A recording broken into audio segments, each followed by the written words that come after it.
ගොඩක් ළමයින්ට තියෙන ගැටලුවක් තමයි අපේ සාමාන්‍ය පෙළ විද්‍යාව හදාරද්දී ඔවුන්ට මේ මූලික ගණිතමය සංකල්ප පිළිබඳ අතර අවබෝධයක් නැතිකම. අපි බලමු අද මේකට විසඳුමක් කොහොමද හොයාගන්න පුළුවන් කියලා. එකතු වෙන්න අපිත් එක්ක.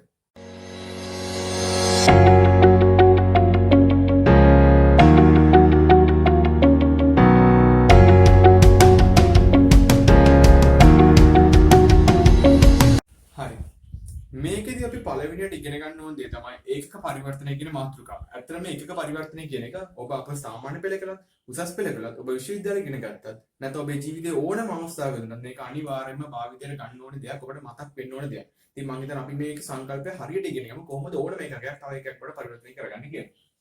පළවෙනිම මතක තියාගන්න මූලික එකක කියලා જાතියක් තියෙනවා. මේ මූලික එකක විදිහට ගොඩක් වෙලාවට පාවිච්චි කරන්නේ දිග ස්කන්ධය කාලය කියන එකක.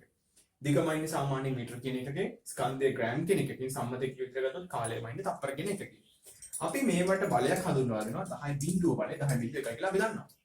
ඒ වගේම මම මේකේ 10 ඍණ පාදයක් හඳුන්වලා දීලා තියෙනවා. අපිට පේනවා ඇති ඩෙසි, සෙන්ටි, මිලි, මයික්‍රෝ, නැනෝ, පිකෝ කියලා පදයන් හඳුන්වලා දීලා තියෙනවා. ඔබට පේනවා ඇති ඊට අදාළ සම්මත උපසර්ග පදවල අකුරු මම ඉංග්‍රීසි අකුරු ලියලා තියෙනවා මේ මගේ දකුණු පසින්. ඒ වගේම ඩෙසි කියන්නේ 10 ඍණ 1ක්, සෙන්ටි කියන්නේ 10 ඍණ 2ක්, මිලි කියන්නේ 10 ඍණ 3ක්, මයික්‍රෝ කියන්නේ 10 ඍණ 6ක්, ඒ වගේම නැනෝ කියන්නේ 10 ඍණ 9ක්, පිකෝ කියන්නේ 10 ඍණ 12ක් කියලා අපිට දක්වන්න පුළුවන්. ඒ වගේම ඔබ මතක තබා ගන්න යුතුයි මේ වගේ තියෙන මූලික එකක වල ඉහළින් තියෙන එක. ඒ තමයි 10 3ක් කියන්නේ කිලෝ කියලා මතක තියාගන්න ඕනේ. 10 6 මෙගා, 10 9 ගිගා, 10 12ක් කියන්නේ ටෙරා කියලා අපිට මතක තිබෙන්න ඕනේ. මේ මූලික එකක් ටික ඔබ මුලින්ම ඔබේ පොතේ සඳහන් කරගන්න, හොඳින් ලියා ගන්න. පිටපත් කරගත්තට පස්සේ අපි බලමු මේ වගේ කොහොමද ඕනෑම ගැටලුවක් ඕනෑම විදියකට තවත් එකක් අපිට පරිවර්තනය කරගන්න විදි කොහොමද කියලා. හරි. ඒ වගේම මම ඔබට කියන්න ඔබ මතක තබා ගන්න තවත් දෙයක්.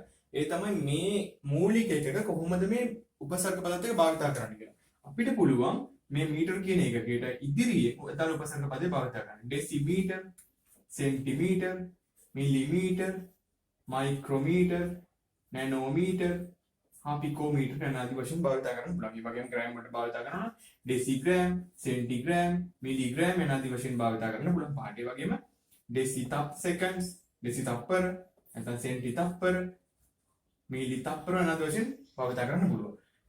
ඉහළ උපසර්ග වල භාවිත කරනවා අපිට පුළුවන් කිලෝමීටර්, ඒ වගේම මෙගාමීටර් යන ආදී වශයෙන් මේක භාවිත කරන්න කියන්නේ ගිගාමීටර්, ටෙරාමීටර් වශයෙන්. ග්‍රෑම් වලට භාවිත කරනවා කිලෝග්‍රෑම්, මෙගාග්‍රෑම් යන ආදී වශයෙන් භාවිත කරන්න පුළුවන්. ඒ වගේම සෙකන්ඩ්ස් වල නැත්නම් තප්පර වලට භාවිත කරනවා අපිට පුළුවන් කිලෝ තප්පර, මෙගා තප්පර යන ආදී වශයෙන් මේක භාවිත කරන්න පුළුවන්. හරි. දැන් අපි මේ ඉගෙන ගත්ත සංකල්ප අපි කොහොමද බලමු යෙදීමකට භාවිත කරලා වෙලා කොහොමද මේවෙන් ගැටලු විසඳන්නේ මොන විදිහට මේවා හදන්න පුළුවන් කියලා. හරි. දැන් අපි පළවෙනි ගාන දෙයක්. මේකේ කියනවා 10 සෙන්ටිමීටර කියන එකගේ මීටර බවට පත් කරන්න. මේ වගේ වෙලාවක අපි අර කලින් තිබ්බ වගුව භාවිත කරලා පළවෙනිම දේ දීලා තියෙන එක හිමම ලියන්න. ඒක බෙදන්න පරිවර්තනය කළ යුතු එකකින්.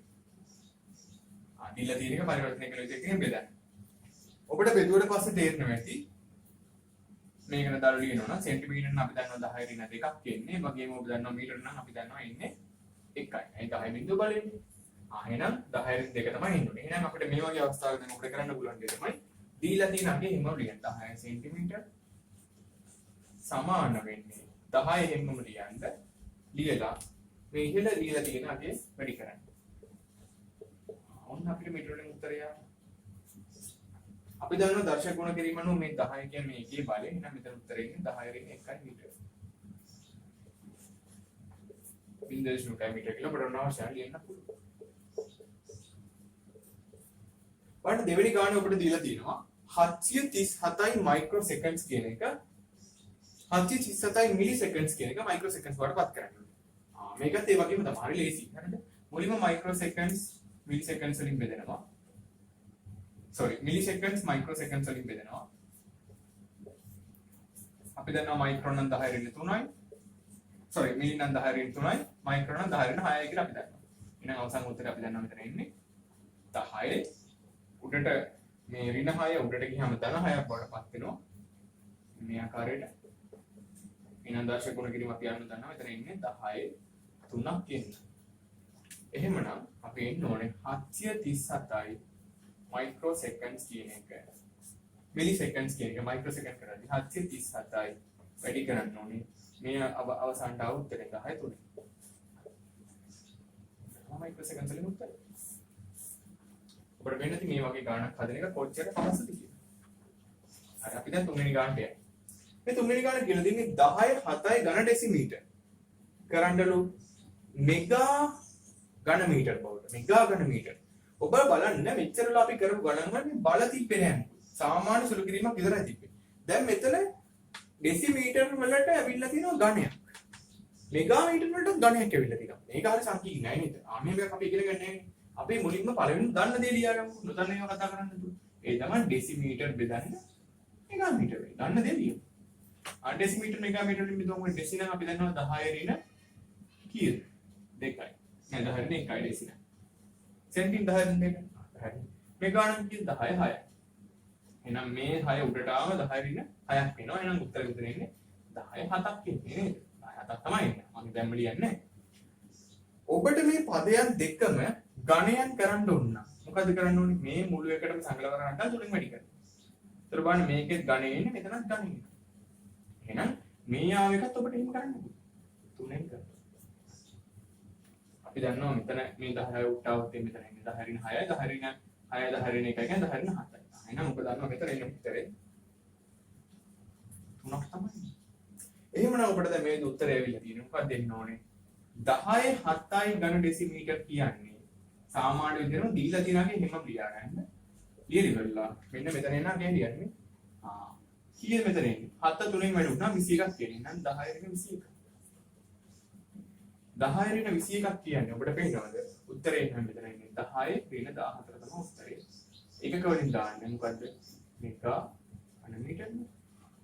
මෙගා ඝන මීටර් නම් මෙගා ඝන මීටර කොට පත් කරනවා. බලන්න මේ ආකාරයට ගැටළු විසඳන කොහොමද ටිකක් ලේසි. අපි තව ගානකින් බලමු. හරි.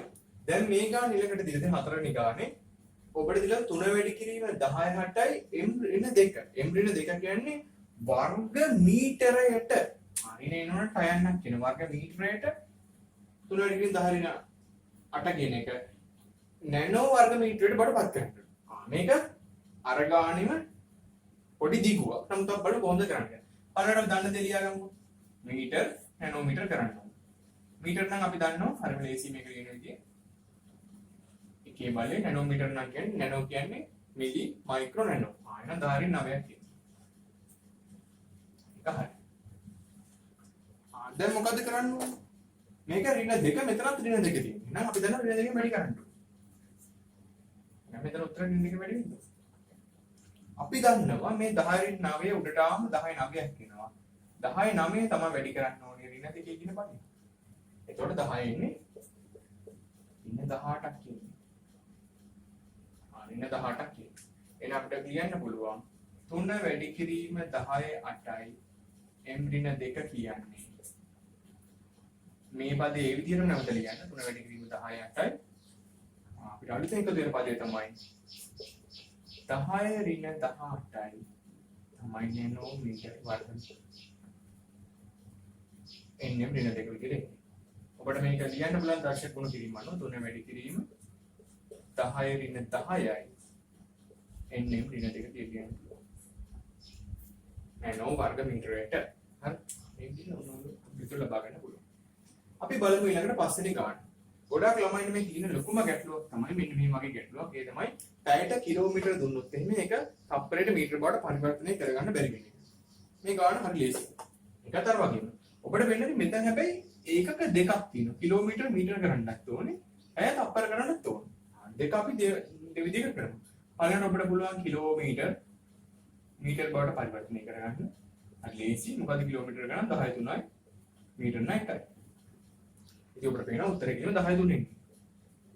ඒ වගේම දෙවෙනි එකදී අපිට දෙනවා එක එකක් විදිහට පැය තප්පර කරන්න ඕනේ. පැය තප්පර කළ යුතුයි. අපි දන්නවා තප්පර නම් එක කියන කුඩාම එක ගේකනේ. කුඩාම එක තියෙනවා. පැයට තප්පර කීයක් තියෙනවද? පැයට තප්පර 60 වැඩි කිරීම 63600ක් තියෙනවා. මොකද තප්පර 60ක් තමයි එක විනාඩියක් කියන්නේ. තප්පර 60ක්. එතකොට මිනිත්තු 60ක් තමයි අපි කියන්නේ එක පැයක් කියලා. එහෙමනම් 60 වැඩි කිරීම 60 තමයි මෙතන එන්නේ. එතකොට ඔබට පේනවා ඉතින් මේ ආකාරයේ සූත්‍රයකින් නමුත් ඔබට පේනවා මෙතන පොඩි වෙනසක් තියෙනවා. ඔවුන් මෙතන දාලා තියෙනවා ඍණ කියලා බලයක් දාලා තියෙනවා. එහෙමනම් ඔබ මෙතන තප්පරයට පැයට විදිහට ඍණ හරියට හදන්න ඕන. මේ ඍණ කියලා තමයි. දැන් අවසන් පිළිතුර ලබා ගන්න කොහොමද ගන්නේ? 600යි පැයට කිලෝමීටර් කියන්නේ 600 එහෙමම ලියනවා. මේ 10 3 අගයක් දෙන්න ඕන. මේ අගයක් දෙන්න ඕන. 10 3 වැඩි කරන්න ඕන. තාම වැඩි කරන 3600 ඍණ වෙනි බලය කියන්නේ 3608 දෙනවා. 3600 බෙදන්න. මේ විදිහට බෙදලා උත්තරය ගත්තාම ඔබට මේ සිනේකින් පිළිතුර ලබා ගන්න. අර කොච්චර ලේසිද මේවා අමාරු නෑ හරියද? මේ බලන්න 18යි ms සිනේ කියන එක. ඒ කියන්නේ තප්පරයට මීටර 18යි කියන එක පැයට කිලෝමීටර් ගන්න. මේකත් අර වගේම ඒ ගන්න අනිත් පැත්ත. හරි ලේසි. පල්ලනට මොනවද ගන්න? මීටර කිලෝමීටර කලෙටි. මීටර කිලෝමීටර කරනවා මීටර 1යි කිලෝමීටර වලට 10 3යි. එයා උඩට ලියලා අපිට ලියන්න 10 රින්න 3 තමයි ගන්න එක පිළිතුරක් ලබා ගන්න පුළුවන්. ඒ වගේම තප්පර පැය කළ යුතුයි. තප්පර පැය කියන්නේ කලින් වගේම එකයි. මේකට 3600. අපි දන්නවා ඍණ කියන පදයෙන් වැඩි වෙන්නේ නේද? ඍණ කියන පදයෙන් වැඩි වුණා අපිට වෙන 3600 ඍණ එකවෙනි බලය කියන්නේ උඩට 3600 එනවා. එකේ ඍණ එකවෙනි බලය ගත්තත් එකේ එකවෙනි බලයත් එකයි. අන්න 3600 තමයි උඩට එන්නේ. එහෙනම් මේකේ අවසන් පිළිතුර වෙන්නේ 18යි ms එකක් කියන්නේ. සමාන වෙන්නේ 18 එහෙමම ලියන්න. 10 ඍණ 3ක් දෙන්න ඕනේ. වැඩි වෙන 10 ඍණ 3 වැඩි වෙන්න ඕන 3600. ඒතර ඔබට මේක මෙහෙම ලියන්න පුළුවන් 18 වැඩි කිරීම 3600. ඔබට අවශ්‍ය නම් මේ 10 3 පහලට දාලා 10 3 කියලා ලියන්න පුළුවන්. මේක ms. sorry පැය කිලෝමීටර. මේ ආකාරයට ඔබට ඕනෑම එකක් තවත් ඒකකයක් බවට පරිවර්තනය කරගන්න පුළුවන්. අපි මේ වගේ දේවල් අපි තවත් ඉස්සරහට බලමු. හරි. සාමාන්‍ය පෙළ විද්‍යාව උගන්වන කෙනෙක් විදිහට මම හොඳටම දකින්න දෙයක් තමයි ගුරුවරයෙක් විදිහට මම දකිනවා ගොඩක් ළමයින්ට මේ ලොකු ගැටලුවක් තියෙනවා සමීකරණයක පද උක්ත කිරීම ගැන. මොකද උන්ට ගාණක් දුන්නාම ගානේ දැන් උක්ත කරලා තියෙන පදේ දැන් අපිට වෙන මේ සමීකරණේ v සමාන වින්දන 18 කියන සමීකරණේ v කියන පදේ උක්ත කරලා තියෙනවා. උක්ත කරලා තියෙන පදේ උක්ත කරලා තියෙනවා අනිත් දෙකට පද ආදේශ කරලා උත්තර ගන්න උන්ට තියෙනවා. අන්න ගොඩක් කියලා උන්ට දෙන්නේ නැහැ. අපි තමයි හදිසියෙත් a කියන පදේ දුන්නා. u කියන පදේ දුන්නොත් එහෙම කොහොමද පදේ උක්ත කරන උත්තරේ ගන්නේ? අපි ඒ කොටසත් ඒ විදිහට ඉගෙන ගමු. අපිට වෙන්නේ මම මේ සමීකරණය ගන්නවා u පදේ උක්ත කරන්න කියලා. එහෙනම් බලන්න සමීකරණයේ සාමාන්‍ය පද ලියා ගන්න. අපි දන්නවා සමීකරණයේ u පදේ උක්ත කරන්න u පදේ එක් පසක තනි කරන්න ඕනේ. එක් පසක තනි කරලා ඉවරලා අනිත් පද ටික අනිත් පැත්තට ගන්න ඕනේ. එහෙනම් අපිට පුළුවන් මේ පදේ මේ at කියන පදේ අනිත් පසට ගන්න. එක පසකින් ධන පදයක් තියෙනුනේ මේ අනිත් පසට ගන්න ඍණ පදයක් වඩපත් වෙනවා. ඍණ පදයක් අනිත් පසට ගත්තොත් ධන පදයක් වඩපත් වෙනවා. මේ විදිහට අපිට ඉතුරු. දැන් උඹට වෙන u උක්ත වෙලා තියෙනවා. නමුත් සමීකරණ කියද්දි හරියනම් ලියන විදිහ තමයි උත්තර ගන්න පදය වම් පසට දාලා අනිත් පදේ දකුණු පසට දාලා ලියනවා. u සමානයි v ඍණ a t කියලා අපිට ලියන්න පුළුවන්. මේ ආකාරයට සමීකරණ උත්තර කරලා අපිට පෙන්නන්න පුළුවන්. ඒ අනුව මේට අදාළ v පදේ දන්නවනම් a දන්නවනම් t දන්නවනම් ආදේශ කරලා උත්තර ලබා ගන්න පුළුවන්. අපිට මේ පදේ v උක්ත කරන්න කියලා මම දීලා තියෙනවා. ඉතින් අපිට පේන්නේ v උක්ත කරන්න දුන්නොත් බය වෙන්න එපා. මේ සමීකරණ දීලා තියෙන්නේ. v උක්ත කරන්න දෙයක් නෑ. මම මේ පදේ ලියන්නම් මේක නැවත මට මගේ හැරදීමක් වෙලා තින්නේ a උක්ත කරන්න කියලා මම ලියන්න. හරිද? ඒ පදේ උක්ත කරන්න දුන්නා කියලා අපි හිතමු. ඒ පදේ උක්ත කරන්න දුන්නා නම් මොකද කරන්න ඕනේ? v සමාන u ධන at කියලා අපිට ලියන්න පුළුවන්. මේදී ඒ පදේ තමයි උක්ත කළ යුත්තේ. එහෙනම් ඔබ කොහොමද කරන්න ඕනේ? මේ පස් තනි කරන්න ඒත් එක්ක මේ ಗುಣ කිරීමකින් තමයි t බැඳලා තියෙන්නේ. මේ වැඩි කිරීම ලකුණක් තියෙන හරිද? ඩොට් එකක් තියන්න පුළුවන් මෙන්න දිනවල වැඩි කිරීම ලකුණක් තියෙනවා. පළවෙනිට u පදේ මේ පැත්තට ගන්න. දැන් ඔබ මොකද කරන්න ඕනේ? මේක ಗುಣ කිරීමකින් නම් මේක සම්බන්ධ වෙලා තියෙන්නේ. ප්‍රතිවිරුද්ධ දේ අපි කරන්නේ. දෙපසම t වලින් බෙදන්න. දෙපසම t වලින් බෙදීමෙන් ඔබට මේක ලබා ගන්න පුළුවන්. දෙපසම t වලින් බෙදුවොත් ඔබට පේනවා ඇති. t කැන්සල් වෙලා ගිහිල්ලා ඒව a සමානයි v ඍණ u බෙදීම t කියලා. අපිට වෙන t උක්ත කරන්න කියලා කියනවා. ඒකත් ඒ වගේම හරිද? සිමනිසක් නෑ. v ඍණ u සමානයි t දෙපසම a වලින් බෙදුවොත් එහෙනම් ඔබට පේනවා ඇති. ඒ අවස්ථාවට අදාළව ඒට එක අපිට ගිහිල්ලා t සමානයි v ඍණ u බෙදීම a කියලා සමීකරණයක් අපිට මේ ආකාරයට ලබා ගන්න පුළුවන්. හරි අපි බලමු තවත් සමීකරණයක් මේකට සම්බන්ධ කරලා. මොකද මම ගොඩක් අය දකින කාරණයක් තමයි ඔවුන්ට මේ හරස් තුන කිරීම කියන දේ සම්බන්ධ ලොකු ගැටලු තියෙනවා. හරස් තුන කිරීම තේරුම් ගන්න බෑ ඔවුන්ට. අපි බලමු මේ වගේ ගණක් උදාහරණයක් විදිහට අපි හිතමු මේ වගේ ගණක් කියනවා. v බෙදීම t සමානයි rs w කියලා පදයක් තියෙනවා. ඔබට මෙහි s කියන පදේ උක්ත කරගන්න ඕනේ. s පදේ උක්ත කරන්න.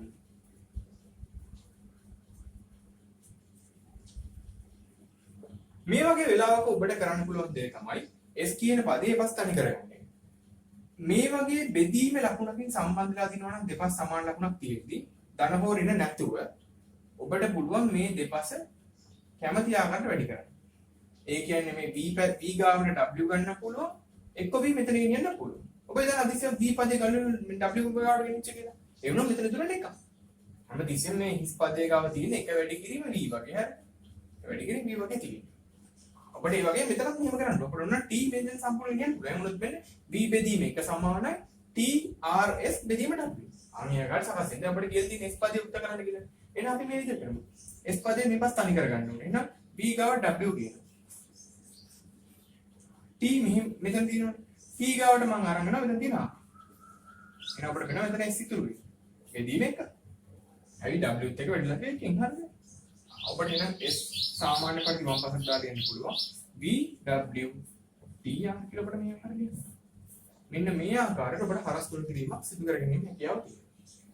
මේ විදිහට තමයි සමීකරණය පද උක්ත කරන්නේ. මම තවත් එක උදාහරණයක් විතරක් ඔබට පෙන්වන්න කරන්න.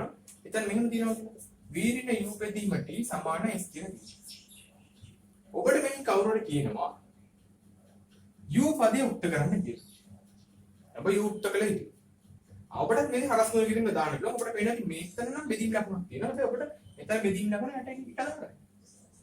දාලා ඔබ මොකද කරන්නේ? බලනකොට මේකේ t මේ පස්සට ගෙනියන්න. මේ දෙපස ඕන විදිහට වැඩි කරන්න පුළුවන් ගැටලුවක් නැහැ හරිද?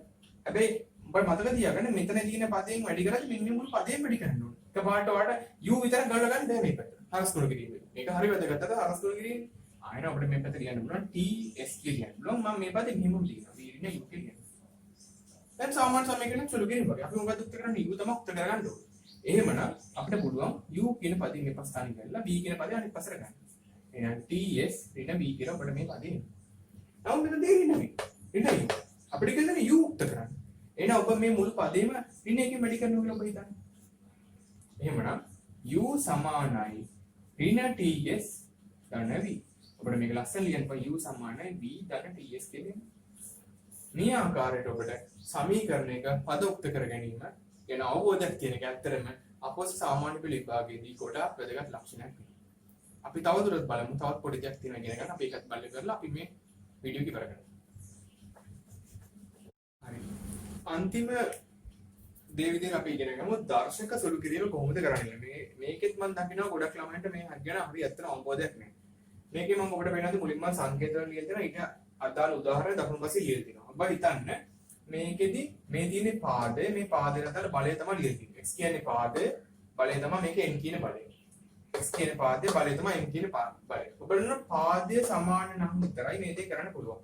වැඩි කිරීමකින් සම්බන්ධලා දිනනවා. ගුණිතයක් තියෙනවා නම් ඔබට පුළුවන් මේක ලියන්න. ඒ පාදයේම ලියලා ඉවරලා n ධන n කියලා ඔබට ලියන්න පුළුවන්. උදාහරණයක් වශයෙන් මම කිව්වොත් එimhe ඔබට පේන ඇති සමාන පාදයක් තියෙන 10 පාදේ. බලය 6 දින 13 තියෙන. එහෙනම් ඔබට මේක ලියන්න පුළුවන්.